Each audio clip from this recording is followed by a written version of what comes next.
సొంతిల్లు కొనడం ఫైనాన్షియల్ గా రైట్ డెసిషనా కాదా?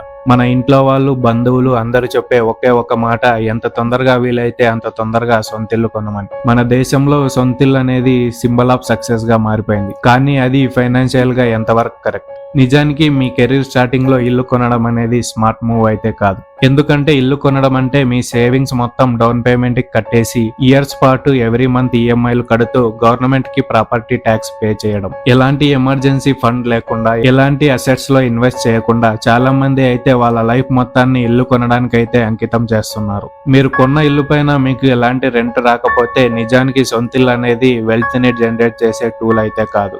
ఎవరైతే రెంటెడ్ ఇంట్లో ఉంటూ స్మార్ట్ గా ఇన్వెస్ట్ చేస్తున్నారో వాళ్ళే బెటర్ గ్రోత్ ని అయితే చూస్తున్నారు. ఫైనల్ గా మీరు సొంత ఇంట్లో ఉన్నారా లేదా రెంటెడ్ ఇంట్లో ఉన్నారా అనేది మ్యాటర్ కాదు. మీరు తీసుకుంటున్న ఇన్వెస్ట్మెంట్ డెసిషన్స్ మీ సిచ్యువేషన్స్ కు తగ్గట్టుగా ఉన్నాయా లేదా అనేదే మ్యాటర్. ఈ వీడియో నచ్చితే లైక్ చేసి ఇలాంటి ఇంట్రెస్టింగ్ వీడియోస్ కోసం మన ఛానల్ అయితే తప్పకుండా సబ్స్క్రైబ్ చేసుకోండి.